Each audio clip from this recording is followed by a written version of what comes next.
I'm on a road trip across a legendary highway spanning 2,448 miles, connecting Chicago and Los Angeles, known as Route 66, with a dream of eating at all of the most famous restaurants along the way. My buddy Jim and I ended yesterday in Amarillo, Texas, after attempting a food challenge that basically made us never want to eat steak ever again. But despite how terrible we feel, our mission today is to make it all the way to Flagstaff, Arizona. Welcome to day 4 of the Route 66 road trip. Morning, Jim. Morning. So Jim and I got a very early start today since there's a lot of driving to do. But the problem is, I don't think either one of us got any amount of decent sleep thanks to that gigantic steak. We're back on the road again. Jim, day 4. Woo! We both feel awful. So right now, we're on our way to Adrian, Texas for restaurant number 1, which also happens to be where the official halfway point of Route 66 is. We're about an hour and a half away. See y'all there.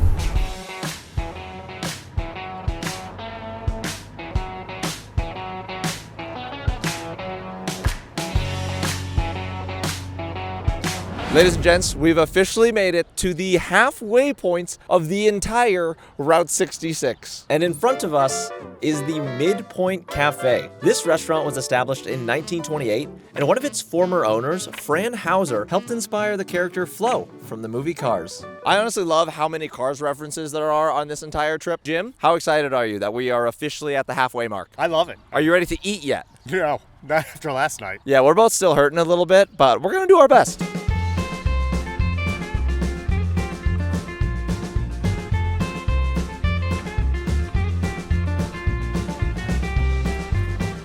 Oh, wow. This is really cool. It might be a little hard to tell on camera, but believe me when I say this. There was just something about Midpoint that felt very different from everywhere else we've been. The walls were cluttered, but in the best way possible. Old Route 66 signs, dollar bills autographed by travelers from all over the world, and of course, some Cars references. This is amazing. How are you? Good. Great, how are you? Cool, thank you. Yeah. As you can probably tell, we're doing the route. That's also in Jill Center book. Not yet. Let's see if you got a pen here. Yeah, you'll sign it. Okay. Are y'all gonna eat this morning? Yes. Of course, yeah. Our waitress had us sign their guest book, symbolizing that we've officially made it to this point on our journey. And since I'm a little nosy, I wanted to see how many other people were also doing this trip.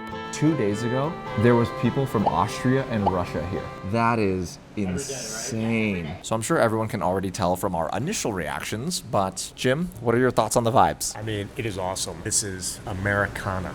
I don't know why, but for some reason, even though we've only been eating at restaurants on the route, this is the first one that feels true Route 66. Yeah. Now that we've completed our vibe check, it's time to figure out what to have for breakfast.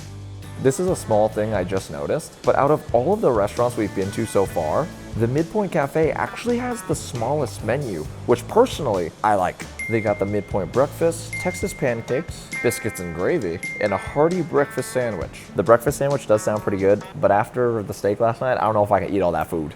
Now, as we place our order, just a reminder, we are on the hunt for the best restaurant on Route 66, so we've been judging every place based on 3 things: their best dish, a dessert, and just the overall vibes. As of right now, the Rock Cafe in Stroud, Oklahoma still holds the first place spot with a high score of 9.8. However, I have something to say that might be a little controversial. I feel like this place has a chance to potentially beat the Rock Cafe. Here's the thing, it checks a lot of boxes for me. It's Cars related. I like that it has a small menu. That just means the food is, more dialed in. They make it the most often. I think it could win. It's a fair assessment. We'll see. And gravy? Right here. All right. Thank you. So the food has arrived. I got the biscuits and gravy. Jim got something called the Midpoint breakfast. Let me show y'all what's on his plate. All right, I got some scrambled eggs, got some bacon, some hash browns underneath there, and some white toast. Nice, that was good, dude. This is probably the simplest breakfast that we've had, and it feels just right. Cheers. That's a good biscuits and gravy. It's so simple, but the biscuits are light, they're fluffy, the gravy perfectly salted. This just feels really comforting to eat. How's your breakfast? Good. I just tried a little bit of everything. Scrambled eggs are good, bacon's good, but the hash browns, those are good. Really? Yeah, really good. Whatever they spice or flavor that they're putting there, it's popping. It's popping. All right. What's funny about this is I feel like this series started with Jim articulating and describing the food in a very sophisticated way. The chicken itself, very moist. This is more of like a shake and bake type fried chicken. It's very good. Now he's using my words. These biscuits are banging. I don't think either one of us expected breakfast this morning to be this good, so we were just chowing down until, out of nowhere, Who are these guys? right outside the window, a huge group of people on motorcycles pulled up. You think they'll let me join? I'll just ride on the back of one. They were taking photos in front of the halfway point sign, which makes me think they're also driving along the route. Then, they all proceeded to head inside the restaurant at once. This place just got bumping. Oh, excuse me. Are y'all doing Route 66 on the motorcycles? Yeah. Y'all got room for one more? I'll tag along. Yeah. Got one of those like side seats? I think you get a little bit chilly, wouldn't you? I think I got rejected. I'm not cool enough to ride a motorcycle. Since I had just gotten brutally turned down, to make myself feel better, we ordered desserts. I went simple and got their Route 66 root beer float, while Jim got their Elvis pie, which was made with peanut butter, chocolate, and bananas. These desserts were also freakishly delicious. Then I paid the bill and noticed that Midpoint also had a gift shop connected to the dining area, so obviously had to check that out.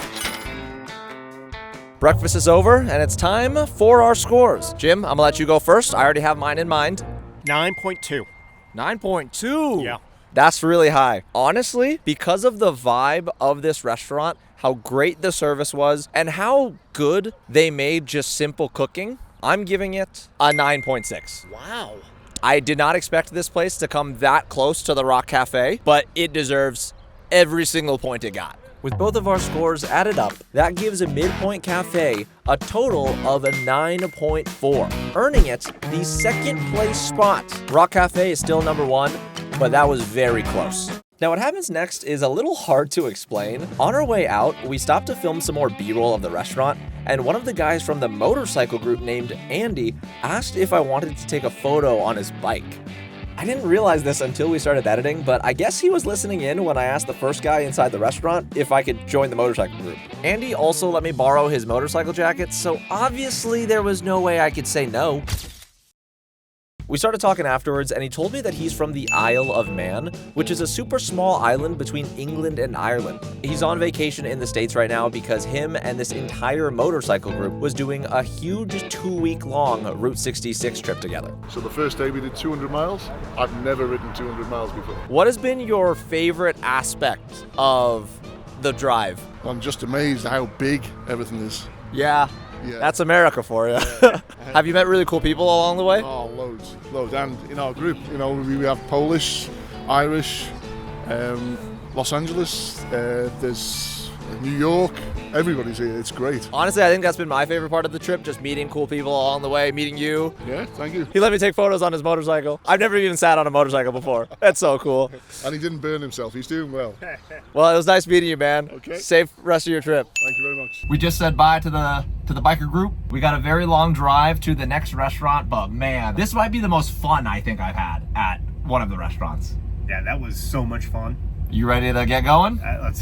Let's get on the road. On the road again. I'm sorry, I'm so hyped up right now. I'm being stupid. We began our drive from Adrian, Texas towards Albuquerque, New Mexico, which would take us over 8 hours. But with both of us feeling great after breakfast, the drive honestly didn't feel too bad at all. But then we ran into the first major RV issue of the trip. What happened? So I think the screw that holds it in fell out. You're joking. No. So, look at that. Oh man, okay. So this is a little bit of a dilemma. Jim's trying to jerry-rig some stuff together just so that like the mirror holds in place while we drive and we can, check our blind spot and whatnot. This is very unfortunate, especially after that great time we just had. Also, I don't even know where we're at. It's just like abandoned stuff. It pains me to admit this, but I was basically useless at this point. Thankfully though, Jim seemed to have an idea for how to fix this entire mess. He did a little bit of this and a little bit of that with some bungee cords and a few zip ties. Then, a few minutes later... Good to go? I think so. We'll see. Fingers crossed. This is another reason why I'm glad I'm not doing this trip alone. If that happened to me, the series would be over. Handyman Jim, the GOAT. We'll see if this holds.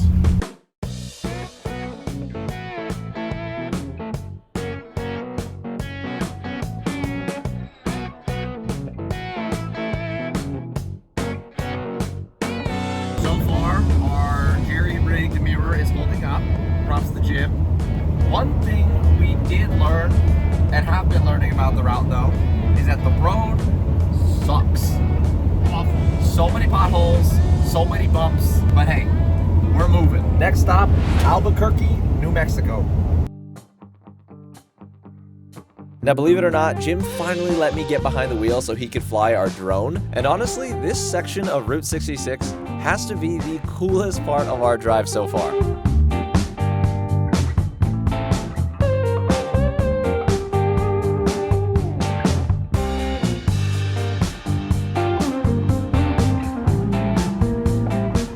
We've officially made it to Albuquerque. This restaurant behind me might be the most interesting looking one from the outside. This is the famous 66 Diner.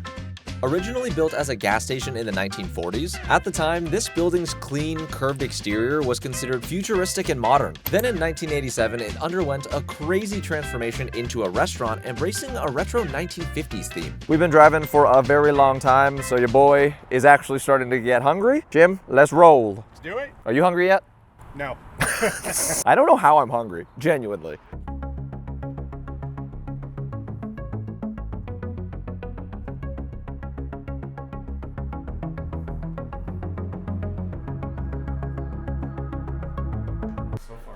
So, yo, look at what this place looks like inside.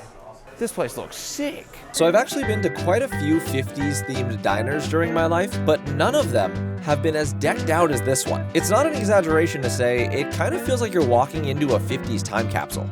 There's neon lights above a jukebox with Elvis on it, vintage Coca-Cola signs. Even the workers are dressed in retro 1950s diner uniforms. You guys tucked away over here. Awesome, thank you, appreciate it. So Jim, I thought the Midpoint Cafe looked really cool inside. This place might top that. I mean, 50s diner to a T. This is the 50s diner you would see in movies.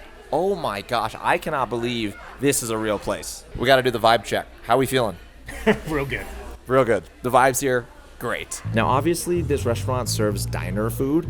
However, they serve diner food with a little New Mexico twist. What this means is a lot of their food options actually involve something called the hatch chile.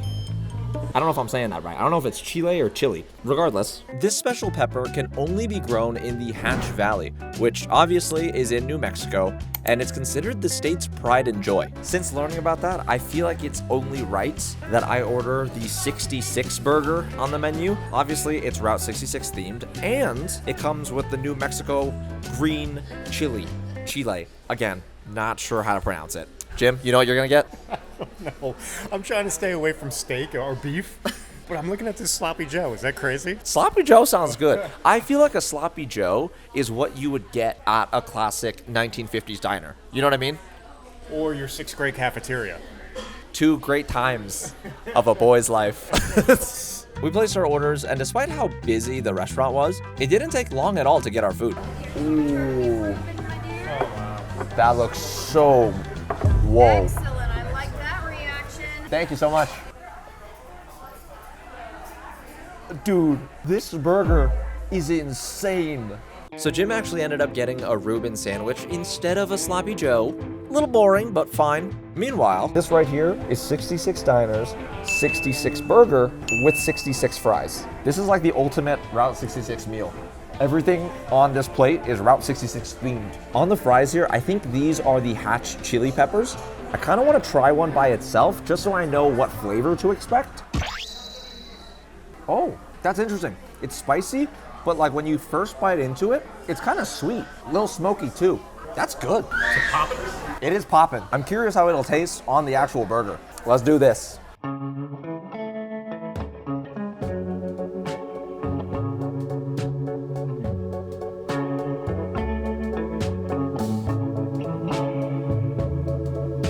Oh man, that's good. That's really good. Jim, how was your Reuben? It's good.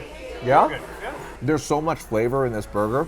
The hatch chili adds a nice smokiness to the meat. The bacon's crunchy, the lettuce is crisp. Oh my Lord, this is fantastic. This might rival the bacon cheeseburger from the Rock Cafe. You gotta try this. I mean it, you have to try this. Okay, that's good. Dude, his eyes lit up. His eyes lit up. Dude, there's chilies in there. I know. Oh, a little spicy? A little kick. A little pop, a little zing. I don't know which one's better, but do you agree? Does it rival the bacon cheeseburger? I mean, it's close. It's right. close? They're close. They're neck and neck here. I am so curious what Jim and I are gonna end up rating this place.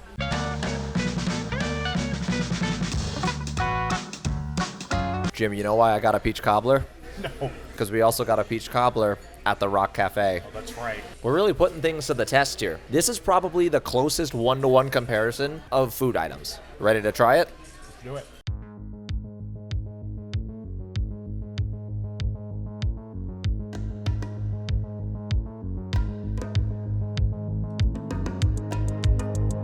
The scores are in.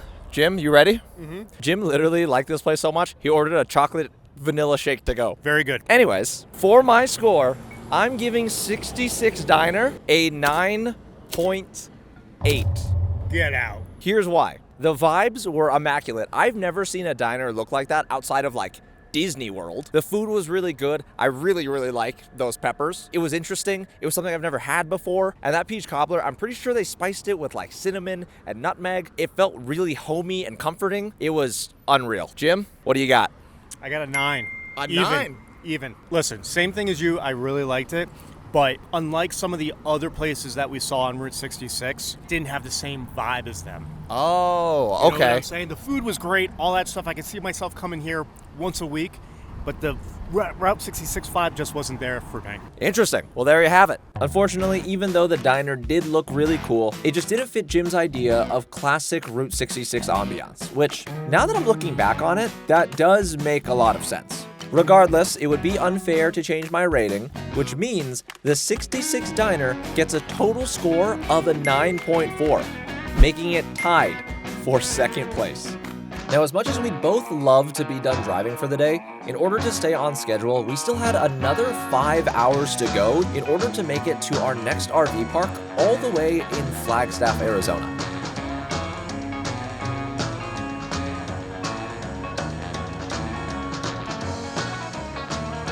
Alright guys, finally made it to the RV. I think this is the latest we've arrived at an RV park.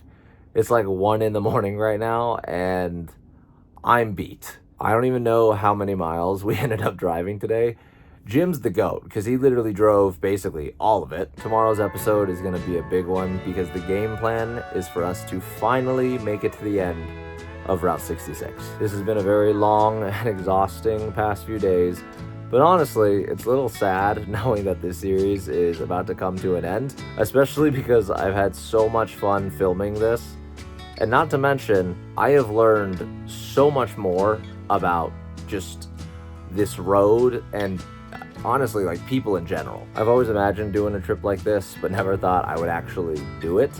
So before I say my send-off for the night, I also want to thank everyone who's donated to the Preserve Route 66 Fund. Y'all the best. As much as I loved seeing all of the cute little Route 66 towns along the way, we also drove by a lot of places along the route that have been completely abandoned as this road slowly begins to be forgotten by more and more people. Every single dollar donated to the fund helps raise money for these restaurants, small businesses, and honestly really makes a huge impact on keeping them in business. We're still pretty far from our goal of $10,000, but y'all, I really believe we can hit it. Thank you everyone for watching the series. I really appreciate y'all. I'm sleepy. Sorry, I'm not good at this on camera when I'm tired. But anyways, good night y'all. See y'all in the finale. Good night, Jim. Good night.